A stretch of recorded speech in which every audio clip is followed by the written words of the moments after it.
Kamera, rolling, and...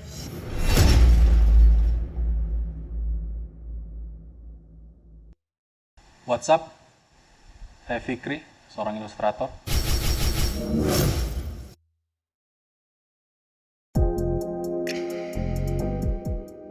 Terjun di dunia desain dan ilustrasi dari tahun 2013, masa kuliah. Cuma cikal bakalnya dari kecil, suka menggambar coret-coret. Nggak ada basic pendidikan, apalagi kayak kejuruan kan, memang murni otodidak. Secara teori mix, saya bisa katakan mix. Ya mix karena otodidak, nggak ada kayak arahan secara direct begitu, secara langsung nggak ada. Ada juga teman-teman dari dunia pendidikan yang punya sedikit kontribusi, memberikan inspirasi, referensi seperti itu.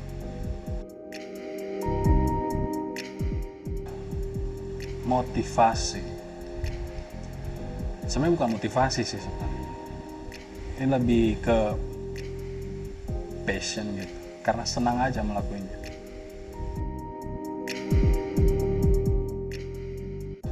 Style ilustrasi saya cerita sedikit ke belakang. Ya, waktu saya usia SMP, itu kan senang main game. Zaman-zaman gold age-nya game, PlayStation 1, Nintendo bahkan. Di PlayStation 1 itu ada game judulnya Metal Gear. Itu game lama sekali saya selesaikan karena bahasa Inggris kan. Jadi saya bisa bilang waktu itu saya belajar dua hal. Pertama bahasa Inggris, kemudian itu cara coret tadi itu. Di situ saya nemukan style saya. Walaupun sebenarnya sih saya bisa katakan itu influence dari orang lain, karena kita basically manusia itu kan meniru kan. Yang saya tiru waktu itu artworknya Yoji Shinkawa, game designer, artisnya game tersebut.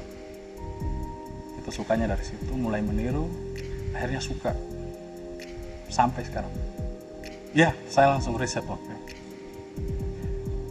Kalau dulu internet belum seperti sekarang ya. Jadi dulu itu kayak ada game itu ada majalahnya gitu.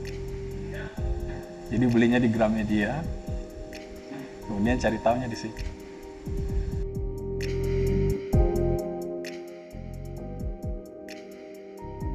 Kita bicara monetisasi ya. Sebenarnya agak rumit kalau saya jelaskan, karena ada beberapa faktor yang sangat mempengaruhi. Tapi yang terutama sih apresiasi. Kita bicara soal apresiasi dulu. Bukan cerita baru saya rasa, kayak seniman-seniman dengan talent-talent Indonesia. Banyak tuh yang sakit hati atau nggak dipakai. Itu malah justru karya-karya mereka itu dihargai di luar. Apalagi kayak zaman digital sekarang. Banyak marketplace-nya. Gitu.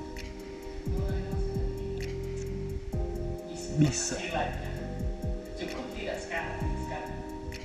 Untuk sekarang kalau bicara segi monetisasi atau penghasilannya begitu, saya rasa saya bukan sampel yang tepat. Karena kita bicara proof dong. Dari gambar, kau bisa dapat apa? Kau bisa beli apa? Saya bukan sampel yang tepat. Tapi monetisasi itu tetap ada. Cuma tinggal dari personal kita sih, dari pribadi sendiri sih. Motivasi kita berkarya itu seperti apa? Apakah kita ngejar duitnya atau memang hanya sekedar penyaluran? Kayak hasrat gitu. Kan pas coret-coret itu ada kesenangan tersendiri tuh. Kemudian ada juga situasi di mana pas coret-coret, aduh ini utang banyak, ini belum dibayar.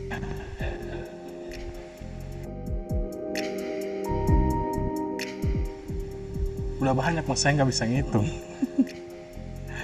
Cuma Kalau kita undur sedikit. Ya. Sebagai ilustrator saya juga seorang freelance. Nah, jadi ada style ilustrasi, ada yang memang murni monetisasi. Jadi mungkin yang bisa dilihat di layar ini sebagai clue.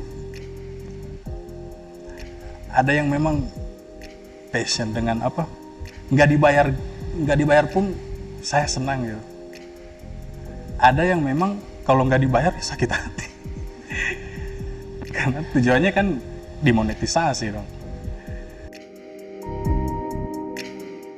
Nggak semua orang yang coret-coret itu bisa membuat gambar di kepalanya dulu, kemudian ditransfer ke kertas kosong. Jadi beberapa kaum coret-coret itu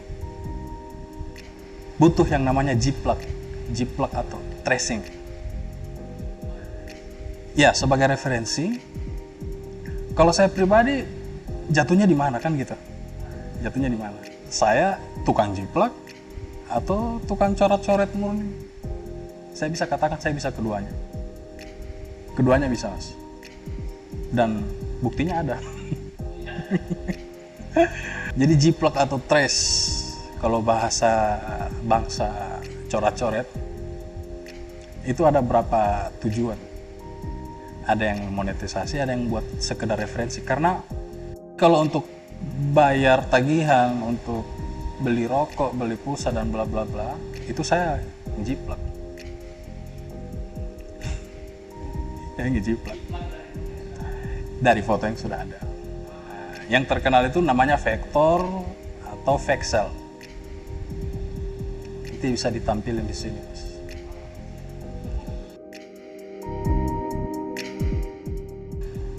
Struggling factor itu yang pertama society, masyarakat. Itu ada faktor strugglingnya. Maksudnya kepahaman masyarakat tentang nilai seni. Nah, nilai seni itu luas dan cara memaknainya itu bisa berbeda-beda. Cara memaknai dengan cara menghargai, mengapresiasi itu beda-beda, Mas. Kan nyambung juga nanti ke monetisasinya kan. Oke, struggling factor itu pertama gini. Kita coret-coret itu kayak pertanyaan sebelumnya, itu bisa menghidupi diri sendiri, minimal diri sendiri atau orang lain, atau bisa beli apa gitu.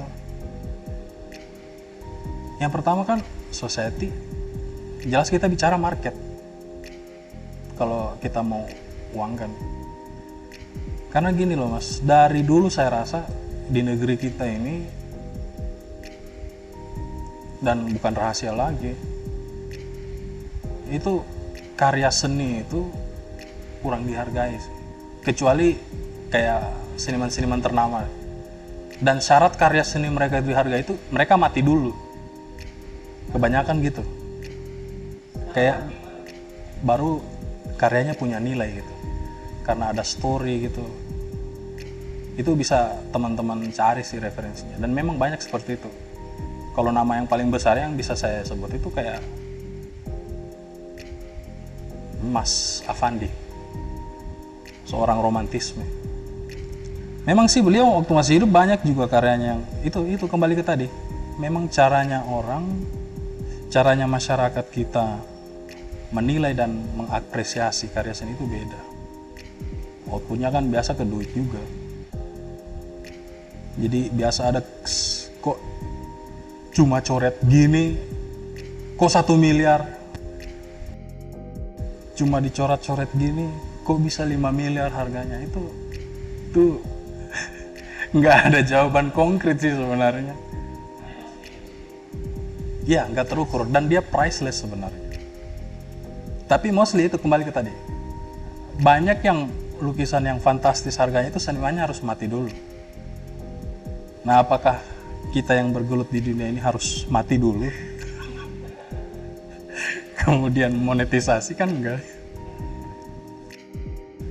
Terus yang kedua, gini loh, kayak mohon maaf nih ya, ini kayak faktor kesejahteraan. Tingkat kesejahteraan itu juga cukup jadi, karena kita negara dengan GDP yang I don't know, tapi nggak setinggi negara-negara maju. Jadi Anda dituntut berkarya di dalam tekanan. Itu faktor strugglingnya. Anda dituntut membuat something beautiful, something amazing, di mana di saat yang bersamaan Anda juga mikir, ini rokok mau habis, ini bagi kalau yang udah nikah, ini popok anak, ini ya kita dituntut di situasi seperti itu. Terus belum lagi kalau kita bicara equipment, perlengkapan dan peralatan, itu salah satu faktor menunjang juga, faktor penunjang maksud saya. Ya itu faktor strugglingnya kayak gitu. Jadi kalau bicara market mas, kita kembali ke kita dong, portofolio kita seperti apa. Karena di dunia coret-coret ini yang paling utama itu portofolio kita. Banyaknya itu penting. Kalau kita nggak produktif ya kapan market akan menemukan kita? Karena yang terjadi ini hanya dua saja. Kita yang temukan market atau market yang akan temukan kita.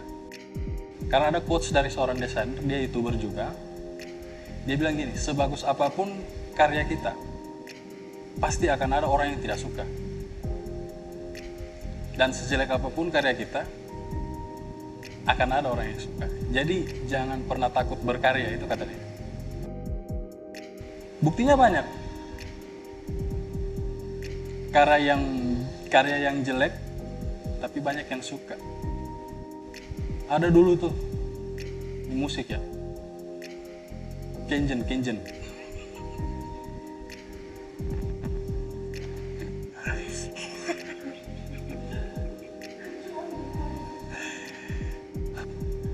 Menurut Mas Kenjen bagus nggak? Relatif kan? Jawaban Anda tidak benar dan tidak salah. Karena ada yang suka, ada yang tidak. Coldplay, bagus tidak? Jawaban Anda itu tidak benar dan tidak salah. Karena ada yang tidak suka. Apakah saya harus mulai dengan BTS lagi?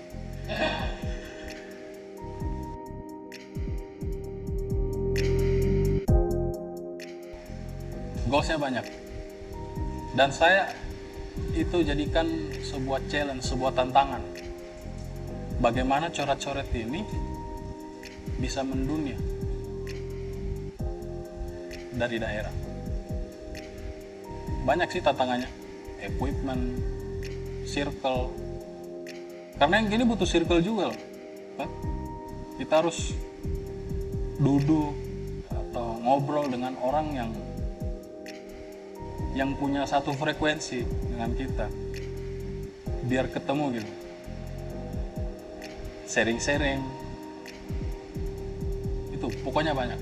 Cuma yang bisa saya sebutkan itu pertama, saya yakin di daerah ini banyak talent, banyak, cuma masih tersembunyi atau mungkin masih cari-cari arah gitu, mau kemana, mau bicara sama siapa, mau tunjukin karyanya ke siapa.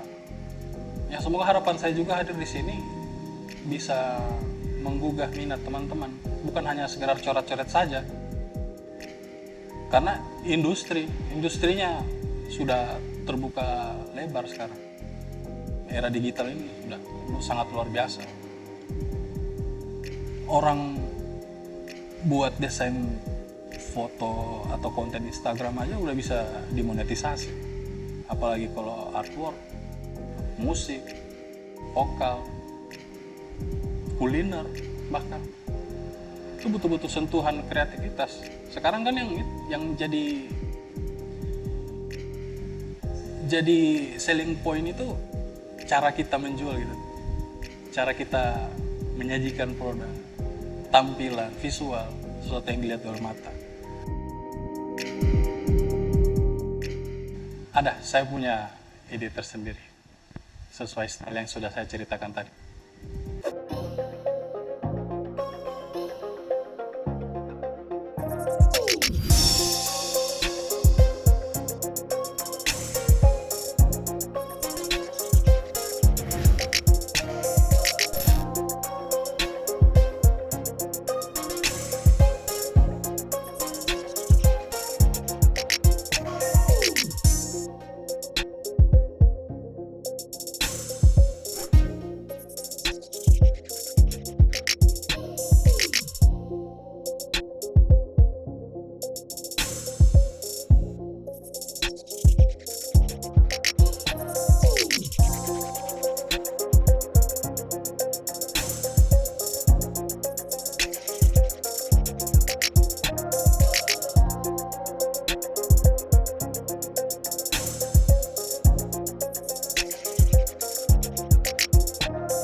kasih banyak buat teman-teman Art Prince yang sudah mengundang saya ke sini.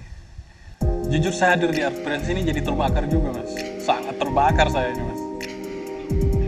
Gak apa-apa nih panggil mas atau panggil om aja. Saya terbakar mas hadir di Art Prince ini. Dan saya terima kasih sekali diundang di sini. Satu kehormatan juga. Karena yang undang talent-talent juga sih sebenarnya.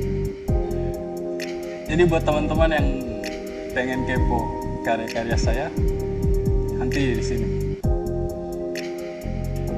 bisa dikepoin di sini.